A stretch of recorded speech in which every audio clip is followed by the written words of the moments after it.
शायद ही ऐसा कोई हो जिसने अकबर और बीरबल के किस्सों के बारे में न सुना हो। इन दोनों के किस्सों पर तो कई कहानियां भी प्रचलित हैं। हालांकि आज हम इनके किस्सों कहानियों पर बात नहीं करेंगे। आज हम बात करेंगे अकबर के 9 रत्नों में से एक बीरबल की मृत्यु के बारे में, कि आखिर कैसे समझदार बीरबल का अंत हुआ। इस बात से हर कोई वाकिफ नहीं है, तो चलिए देर किस बात की, जानते हैं कि कैसे अकबर के एक फैसले ने बीरबल को मौत की नींद सुलवा दिया। बीरबल ने अपनी महारत से अकबर पर ऐसा जादू कर दिया कि अकबर ने उन्हें अपने दरबार में वजीर का भी ओहदा दे दिया था। हालांकि बात यही नहीं रुकी। माना जाता है कि अकबर ने बीरबल को वजीर से राजा बनाने का फैसला भी कर लिया था। इसी के तहत अकबर ने बीरबल को खूब सारा सोना, सेना और कांगड़ा में विशाल जागीरें दे दी, जिसके बाद लोगों ने बीरबल को राजा बीरबल कहना शुरू कर दिया। इसी समय अफगानिस्तान के बाजोर में कुछ लोग अपनी ताकत से वहां के लोगों को लूट रहे थे। लोग इस जबरन वसूली से बहुत ही ज्यादा परेशान हो चुके थे। आबादियां वीरान हो रही थी। हजारों लोगों का सामूहिक पलायन होना शुरू हो गया। ऐसी स्थिति में अकबर ने अपने अहम सिपहसालार जैन खान कोका को अफगानिस्तान में शांति करने के लिए चुना। वह मुगल सेना का एक प्रमुख सैनिक था। जैन खान युद्ध का साजो सामान लेकर अफगान के इस कठिन इलाके की ओर निकल पड़ा। अफगान जाने का रास्ता जंगल पहाड़ियों से होकर गुजरता था, जिसके बारे में सेना के किसी भी इंसान को जानकारी नहीं थी। हालांकि नदियों, पहाड़ों और जंगलों को लांघते हुए मुगल सेना अफगान के उस इलाके में पहुंची जहां इनका मुकाबला अफगान के यूसुफ अजई नाम के ताकतवर कबीले के साथ होना था।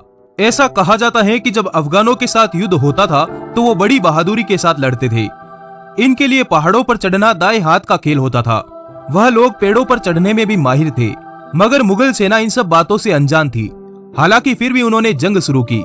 अफगानी सेना सामने से मुकाबला नहीं कर रही थी। वह गुरीला युद्ध की तरह मुगल सेना से लड़ते रहे। इसका खामियाजा मुगल सेना को उठाना पड़ा और उनका काफी नुकसान भी हुआ। मुगल सेना पहाड़ों की चढ़ाई करते हुए थक चुकी थी। उनका राशन पानी भी खत्म होने लगा था, जिससे आगे बढ़ने में कठिनाई हो रही थी। अफगान सेना से लड़ना उनकी उम्मीद से कहीं ज्यादा मुश्किल था। कहते हैं कि मुगल तकरीबन यह जंग हार ही चुके थे। तभी जैन खान कोका ने एक चाल चली।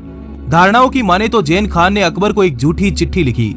उस चिट्ठी में उसने कहा कि वह लगभग जंग जीत चुका है और अफगान को पूरी तरह से पाने के लिए उसे थोड़ी सी और सेना की जरूरत है। इसके बाद वह दूसरी टुकड़ी के आने के इंतजार में गहरी घाटियों में जाकर बैठ गया।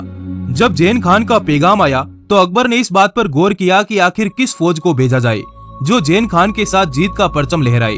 उस वक्त दरबार में अबुल फजल और बीरबल भी मौजूद थे। कहते हैं कि अबुल फजल ने इस युद्ध में जाने की इच्छा जताई तो अकबर ने उसे साफ मना कर दिया। हालांकि जब अकबर से बीरबल ने जैन खान की सहायता हेतु जाने की आज्ञा मांगी तो अकबर तुरंत तैयार हो गया। तब बीरबल को सेनापति नियुक्त किया गया और 8000 की फौज के साथ अफगान रवाना कर दिया गया। बीरबल अक्लमंद व्यक्ति तो थे, मगर उनको युद्ध नीतियों के बारे में महारत हासिल नहीं थी। जब बीरबल की फौज अफगानियों के साथ मुकाबला करने मैदान में उतरी तो पहाड़ी लोगों के सामने बीरबल की फौज भारी पड़ी। मुगलों की फौज ने कई सारे अफगानियों को मार गिराया। हालांकि लड़ते लड़ते अंधेरा हो गया, जिसके कारण युद्ध पर विराम लगाना पड़ा। इसके बाद बीरबल अपनी सेना के साथ अगले दिन की लड़ाई की रणनीति बनाने लगे। कहा जाता है कि जब बीरबल की सेना अफगानियों से युद्ध कर रही थी तभी अकबर ने अपने एक और दरबारी हकीम अबुल फतेह को भी एक फौज की टुकड़ी के साथ अफगान भेज दिया। बीरबल की तरह हकीम अबुल फतेह को भी युद्ध की नीतियों के बारे में जानकारी नहीं थी। साथ में ये भी कहा जाता है कि जैन खान, अबुल फतेह और बीरबल में आपसी मतभेद भी होते रहे। ये तीनों एक दूसरे के कट्टर दुश्मन थे। इसके कारण तीनों एक दूसरे की सलाह को मानने से इनकार करते थे। एक बात पर कभी तीनों की सहमति नहीं बनती थी। आपसी फूट के साथ वह तीनों अफगानिस्तान की बलंदरी घाटी में घुसे। इसके बाद बीरबल ने आगे की योजना बताई, मगर कोई भी उस पर राजी नहीं हुआ। इसके बाद तीनों ने अपने अपने अलग रास्तों पर जाने की ठान ली। बीरबल अगले दिन आक्रमण के लिए 3 से 4 कोस का सफर तय करके रात को रुक जाते हैं। बीरबल अपनी सेना को लेकर जिस जगह पर रुकते हैं वहीं दुश्मन की फौज घात लगाए बैठी थी। रात के अंधेरों में अचानक अफगान की फौज ने बीरबल की सेना को चारों ओर से घेर लिया और उन पर पत्थर और तीर बरसाने शुरू कर दिए। घबराहट के मारे सेना और जानवर तीतर बीतर हो गए, जिससे सेना में भगदड़ मच गई। रात के इस अंधेरे में जो जहां भाग पाया भाग गया। इससे कई सारे सैनिकों की मौत हो गई। बीरबल ने भी कोशिश की थी इससे बचने की, मगर तब तक अफगानी सेना ने उनको तीरों से तार तार कर दिया। कोई मदद न मिल पाने के कारण वहीं पर बीरबल की मौत हो गई। कहा जाता है कि लाशों के अंबार में बीरबल की लाश का भी कुछ पता न चला और बीरबल का उनके धर्म के अनुसार क्रियाक्रम भी नहीं हो सका।